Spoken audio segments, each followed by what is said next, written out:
Hello കൂട്ടുകാരെ, എന്തൊക്കെയുണ്ട് വിശേഷങ്ങൾ? സാന്ത്വനം 2-ലെ ഇന്നത്തെ വിശേഷങ്ങൾ എന്തൊക്കെയാണെന്ന് നമുക്ക് നോക്കാം. ആ, നമ്മുടെ അനുമോളേനെ കാണാതെ എല്ലാവരും തിരഞ്ഞുകൊണ്ടിരിക്കുകയാണ്. കല്യാണത്തിന് ചടങ്ങ് കൂടാൻ വേണ്ടി വന്നവരെല്ലാവരും അറിഞ്ഞു തുടങ്ങി. ഇപ്പോൾ അതിലുള്ള ഒന്ന് രണ്ട് സ്ത്രീകൾ ചോദിക്കും, ബാലേട്ടാ, നിങ്ങൾ കല്യാണം ഉറപ്പിച്ചതൊക്കെ ശരി, പക്ഷെ അനുമോളുടെ താല്പര്യപ്രകാരം തന്നെയാണോ നിങ്ങൾ വിവാഹം ഉറപ്പിച്ചത്? അങ്ങനെയല്ലെന്ന് എനിക്ക് തോന്നുന്നത്, അതുകൊണ്ടാണ് അവളെ കാണാതായത്. അപ്പം വേറൊരു സ്ത്രീ പറയും, അവൾ വല്ല കൂട്ടുകാരികളുടെ വീട്ടിലും പോയിട്ട് നിൽക്കുന്നുണ്ടോ എന്ന് ചോദിച്ചു നോക്കൂ, നിങ്ങൾ അവിടെയൊക്കെ അന്വേഷിച്ചോ എന്ന് ചോദിക്കും. അപ്പോൾ ആര്യം പറയുകയാണ്, ഞങ്ങൾ എല്ലായിടത്തും അന്വേഷിച്ചു, എവിടെയും ഇല്ല. അപ്പോഴേക്കും ധർമ്മൻ വന്നിട്ട് പറയും, ദേ നമ്മളെ കാണാനില്ലാണ്ട് പയ്യനും കൂട്ടരും ജീവനും കൂട്ടരും ഇതേ ഇവിടേക്ക് വന്നുകൊണ്ടിരിക്കും. അപ്പോൾ ഇവർക്ക് എന്ത് ചെയ്യണം എന്നറിയില്ല. അങ്ങനെ ഇവരെല്ലാവരും പുറത്ത് വന്ന് വീടിൻ്റെ ഉമ്മറത്ത് നിൽക്കും. അപ്പോൾ നമ്മുടെ ജീവൻ്റെ അമ്മാവന്മാരും അമ്മയും ഒക്കെ കൂടി വരികയാണ്. അവർ സന്തോഷത്തിൽ ചിരിച്ചിട്ടാണ് വരുന്നത്.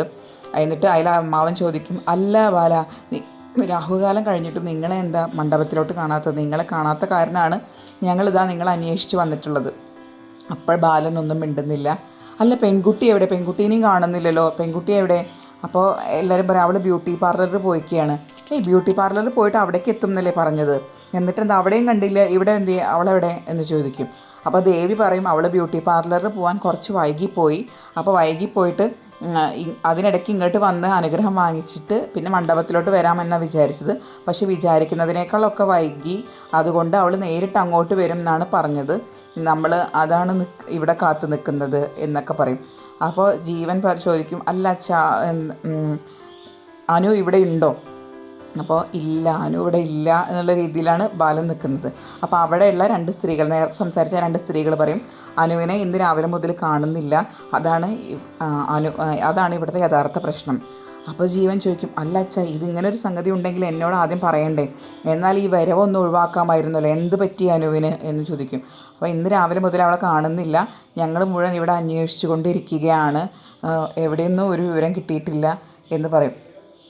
അപ്പോഴേക്കും അവിടുത്തെ സംഗതിയാകെ പ്രശ്നത്തിലായിക്കൊണ്ടിരിക്കും. കാരണം അമ്മ ചോദിക്കും, ഈ കുട്ടിക്ക് താല്പര്യമില്ലാണ്ടാണോ നിങ്ങൾ വിവാഹം ഉറപ്പിച്ചത്? അങ്ങനെ എന്തെങ്കിലും പ്രശ്നങ്ങളുണ്ടോ എന്നൊക്കെ അവരുടെയൊക്കെ ടോണൊക്കെ മാറി തുടങ്ങി. അപ്പോൾ അതിലൊരു അമ്മാവൻ പറയും, ഇപ്പോൾ ഒന്നും ചോദിക്കേണ്ട, അവരാകെ വിഷമിച്ച് നിൽക്കുകയാണ്. അത് പറഞ്ഞാൽ ശരിയാവില്ലല്ലോ, അവരങ്ങനെ വിഷമിച്ച് നിൽക്കുന്നതെന്ന് കരുതി നമുക്ക് ചോദിക്കാതിരിക്കാൻ പറ്റില്ലല്ലോ. ഈ വിവാഹത്തിന് നമ്മളെല്ലാവരും തയ്യാറായി, നമ്മളും എല്ലാവരും കൂടിയിട്ടല്ലേ ഇങ്ങോട്ട് വന്നിട്ടുള്ളത്. അപ്പോൾ ഇങ്ങനെ പറഞ്ഞു ഒഴിയാൻ പറ്റില്ല എന്ന് പറയും. അങ്ങനെ അവരാകെ ഒരു ധർമ്മസങ്കടത്തിൽ നിൽക്കുകയാണ്. ഇതേ സമയം നമ്മുടെ അലോക് അനുവിനെ വലിച്ചഴച്ച് വണ്ടിയിലോട്ട് കയറ്റാൻ ശ്രമിക്കുകയാണ്. അപ്പോൾ അനുവിനോട് പറയും, നിൻ്റെ വീട്ടിലിപ്പോൾ ജീവൻ്റെ വീട്ടുകാർ വന്ന് ബഹളം വെച്ച് തുടങ്ങിയിട്ടുണ്ട്, ഇനി ബാക്കിയൊക്കെ അവർ നോക്കിക്കോളും, നീ ഈ വണ്ടിയിലോട്ട് കയറ് എന്ന് പറഞ്ഞ് അനുവിനെ വലിച്ചഴച്ച് കയറ്റാൻ നോക്കുകയാണ്. അപ്പോൾ അലോകിൻ്റെ കാല് പിടിക്കുന്നുണ്ട്, എന്നെ ഇപ്പോൾ അവരുടെ മുന്നിലോട്ട് നീ കൊണ്ടുപോകരുത് അലോക്, ദയവ് ചെയ്തിട്ട് നീ കൊണ്ടുപോകല്ലേ. അപ്പോൾ അലോക് പറയും, നീ എന്നെ പഠിപ്പിക്കുന്നോ? നീ എന്നെ പഠിപ്പിക്കാനൊന്നും ആയിട്ടില്ല, എനിക്ക് വ്യക്തമായ പ്ലാനിങ് ഉണ്ട്, അതുകൊണ്ട് അത് പറഞ്ഞ് നീ അനുസരിച്ച് അങ്ങോട്ട് നീ കയറിയാൽ മതി എന്ന് പറയും. അപ്പോഴും അനൂപ് വഴങ്ങുന്നൊന്നുമില്ല. പിന്നെ ഒരുവിധം അനുവിനെ പിടിച്ച് വണ്ടിയിലോട്ട് കയറ്റിയിട്ട് അലോക് പറയും, എൻ്റെ പ്ലാൻ എന്താണെന്ന് നിനക്കറിയുമോ അനു? ഞാൻ അവിടേക്ക് നിന്നെ കൊണ്ടുപോയിട്ട് അവിടെ കാണിച്ചാൽ തന്നെ അവർക്ക് മനസ്സിലാവും നീ അവരെ ചതിച്ചു എന്ന്. സ്വന്തം കുടുംബത്തെ സ്വന്തം മകൾ ചതിച്ചെന്നറിഞ്ഞ ഗോമതി സ്റ്റോർ ബാലൻ്റെ കഥ കഴിയും എന്ന് പറഞ്ഞ് അതവിടെ കഴിയുന്നു. അതേസമയം ദേവമംഗലത്ത് ഈ പ്രശ്നങ്ങൾ അങ്ങോട്ടും ഇങ്ങോട്ടും അവർ സംസാരിച്ചുകൊണ്ടിരിക്കുകയാണ്. അതിനിടയ്ക്കാണ് അലോക് അങ്ങോട്ട് വരുന്നത്. അതായത് അലോക് വന്ന് കാറിൽ നിന്ന് ഇറങ്ങിയോടുകൂടി എല്ലാവരും അലോകിനെ കാണും. അപ്പോഴേക്കും ആര്യനും ആനന്ദിനും ഒക്കെ ദേഷ്യം പിടിച്ച് അവർ പോയിട്ട് അലോകിനെ അടിക്കും. നീ എന്താടാ എൻ്റെ പെങ്ങളെ കാണിച്ചത്, അവളെ നീ എന്ത് ചെയ്തു എന്നൊക്കെ പറയും. അപ്പോഴേക്കും അച്യുതനും ചേട്ടനും ഒക്കെ കൂടി ഓടി വന്ന് ഇവരെ പിടിച്ചു മാറ്റാൻ ശ്രമിക്കുന്നുണ്ട്. എന്നിട്ട് ചെറിയച്ഛൻ ധർമ്മൻ ചോദിക്കുന്നുണ്ട്, അലോകെ, നീ അവളെ എന്തെങ്കിലും ചെയ്തോ? എന്താണ് അവളെ ചെയ്തത്? അല്ല ചെറിയച്ഛൻ, എനിക്കറിയില്ല എന്നൊക്കെ അലോക് മറുപടി പറയുന്നുണ്ട്. ഭയങ്കര നിഷ്കളങ്കനായിട്ടാണ് അലോക് അഭിനയിക്കുന്നത്. ഇതേ സമയം ജീവൻ്റെ അമ്മയ്ക്കും ആകെ കൺഫ്യൂഷനാകും, എന്താണ് ഇവിടെ സംഭവിക്കുന്നത്? അപ്പോൾ ജീവൻ്റെ അമ്മ പറയും, ജീവ എന്താടാ ഇവിടെ സംഭവിക്കുന്നത് എന്ന് ചോദിച്ചിട്ട് അവർക്കറിയില്ലല്ലോ ഇവർ തമ്മിലുള്ള ബന്ധമൊന്നും. അങ്ങനെ അപ്പോൾ അച്യുതനും ചേട്ടനും ഓടി വന്നിട്ട് പറയും എൻ്റെ മകനെ കൈവയ്ക്കാൻ നിങ്ങളായിട്ടില്ല, അവന് ഇതിൽ യാതൊരുവിധ റോളുമില്ല, അതുകൊണ്ട് അവനെ നിങ്ങൾ വല്ലാതെ ഉപദ്രവിക്കാൻ നിൽക്കണ്ട എന്ന് പറയും. അപ്പോൾ അലോക് പറയാണ്, എനിക്ക് ഒരു കാര്യം പറയാനുണ്ട്, എന്താണ്, അനുവിനെ ഞാൻ രക്ഷപ്പെടുത്തുകയാണ് ചെയ്തിട്ടുള്ളത്, അനുവിൻ്റെ പ്രശ്നങ്ങളിൽ നിന്ന് അനുവിനെ രക്ഷപ്പെടുത്തുകയാണ് ചെയ്തിട്ടുള്ളത്. അപ്പോൾ എന്ത് പ്രശ്നം, അനുവിന് എന്ത് പ്രശ്നം എന്ന് ചോദിക്കും അനുവിൻ്റെ ചേട്ടന്മാർ.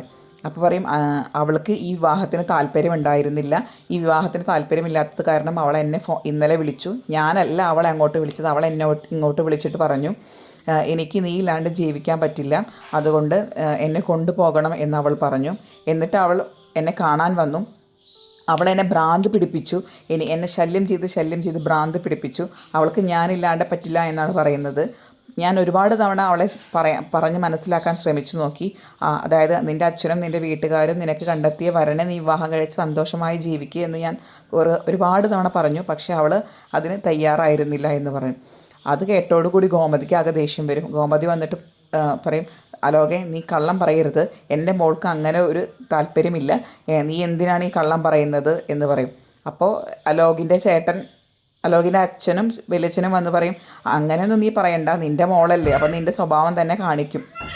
അങ്ങനെ അവിടെ ആകെ പ്രശ്നമാണ്.